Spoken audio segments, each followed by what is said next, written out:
تو انسان اور جانوروں میں ایک بہت بڑا فرق کیا ہے کہ انسانوں میں رشتے ہوتے ہیں، ادھر توجہ، جانوروں میں رشتے بولو نہیں ہوتے۔ آپ کو پتا ہے کہ گوروں کا بھی اسی طرح ہی حساب کتاب، جب آپ کسی غیر مسلم کا ان کنٹریز میں جو ترقی یافتہ سمجھے جاتے ہیں تعارف کروائیں تو بس اتنا ہی ہے، یہ صاحب ہیں، یہ ان کی اماں ہیں، باقی کون ہے کسی کا کچھ پتا نہیں۔ اس لحاظ سے اس جو خاندانی نظام تباہ ہو گیا ان میں اور گدھے میں کوئی فرق ہوا پھر اس لحاظ سے؟ تو یہ جو گدھے اور انسان کا فرق ختم ہو گیا، یہ بھی اس لیے کہ اس معاشرے میں مولوی نہیں ہے جو ان کو یہ بتاتا کہ زنا رشتوں کو ختم کرتا ہے اور نکاح رشتوں کو پیدا کرتا ہے۔ عورت کی طرف جانے کا راستہ نکاح ہے، زنا سے خدا ناراض ہوتا ہے۔ اگر آپ نے مدرسوں کو ختم کر دیا، ان مدرسوں کے ساتھ تعاون نہیں کیا تو ان مدرسوں میں مولوی پیدا ہونا ختم، ڈاکٹر تو ہر جگہ پیدا ہوں گے، انجینئر تاجر بھی پیدا ہوں گے، زنا میں اور نکاح میں فرق بیان کرنے والے مولوی مارکیٹ سے شارٹ ہو جائیں گے۔ نتیجہ یہ نکلے گا کہ نئی نسلیں جو پیدا ہوں گی ان کا یہ تعارف ہوگا جیسے گدھے کا تعارف ہوتا ہے، یہ صاحب ہے، ان کی ایسی صحت ہے، ڈیٹ آف برتھ یہ ہے، آگے کیا ہے وہ پتہ کچھ نہیں ہے۔ باپ ہی کا نہیں پتا تو چاچے کا کہاں سے پتا چلے گا؟ تو اب آپ چاہتے ہو بھائی اگر ہمارے معاشرے میں تہذیب برقرار رہے، مہذب انسان پیدا ہوں، تو آپ کو مدرسوں کے وجود کی بھی فکر کرنی پڑے گی اور ان مدرسوں کو باقی رکھنے کے جو ذرائع ہیں ان ذرائع پر بھی غور کرنا پڑے گا۔ اللہ تعالیٰ سے دعا کرتا ہوں۔ ایک آخری بات اور کہہ دوں بس ہلکی سی، میں آسٹریلیا میں تھا اور دیکھو ایک اور دین کی خدمت کا ایک بہترین طریقہ، بس آخری بات 2 منٹ میں ختم کروں گا۔ میں آسٹریلیا میں تھا تو وہاں کیونکہ ان کی نسل ہی نہیں بڑھتی انگریزوں کی نا، اب نکاح ختم ہو گیا، گرل فرینڈ بوائے فرینڈ سے 50-55 سال میں جا کے ایک آدھ بچہ پیدا ہو گیا تو کہتے ہیں چلو ٹھیک۔ اب وہاں کی گورنمنٹ کو اور انگریزوں کے ملکوں میں حکومتوں کو خطرہ ہے کہ نسل ختم ہو رہی ہے، ہماری نسل کیا ہو رہی ہے؟ ختم۔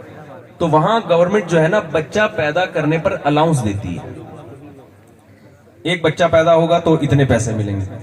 تو ہمارے ہاں سے جب پاکستانی لوگ آسٹریلیا میں گئے تو انہوں نے بہت سپیڈ کے ساتھ بچے پیدا کرنا شروع کر دیا۔ یہاں ان کی سپیڈ سلو تھی، وہاں جا کے الحمدللہ بڑھ گئے، کیونکہ انہوں نے بولا کہ یار اب کوئی اور کچھ کرنے کی ضرورت نہیں ہے، پورا فوکس اسی سپیڈ کو کروا، 1 2 3 4 تو الاؤنس۔ نتیجہ یہ نکلا کہ گورنمنٹ کو اپنا قانون تبدیل کرنا پڑا۔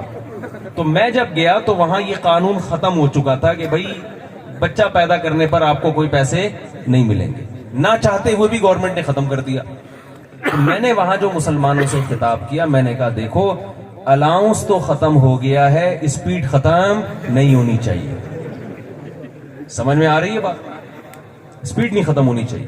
وجہ اس کی یہ ہے کہ دنیا میں اگر اسپیڈ مسلمانوں کی بڑھے گی تو اسلام پھیلے گا، اگلی صدی میں اسلام دنیا کا سب سے بڑا مذہب بنے گا۔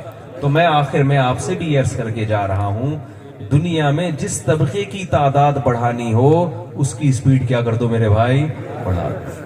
اور اسپیڈ بڑھتی ہے شادیوں کی تعداد بڑھنے سے۔ حضرت حاجی عبدالوہاب صاحب رحمہ اللہ تعالی تبلیغی جماعت کے اکابر میں سے تھے، میں نے خود ان کا بیان سنا بچپن میں۔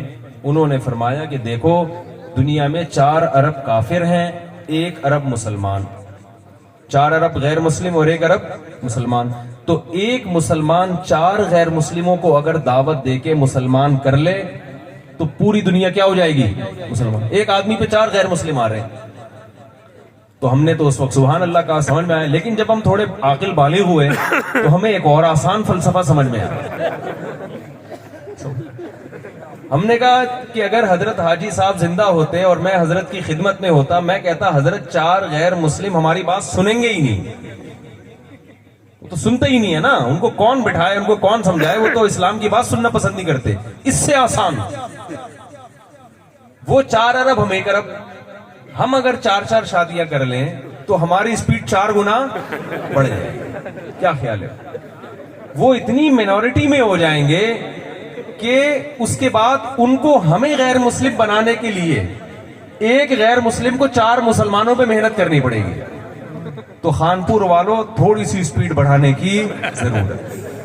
سمجھ رہے ہیں؟ اللہ تعالیٰ سمجھنے کی عمل کی توفیق عطا فرمائے. وما علینا الا البلاغ.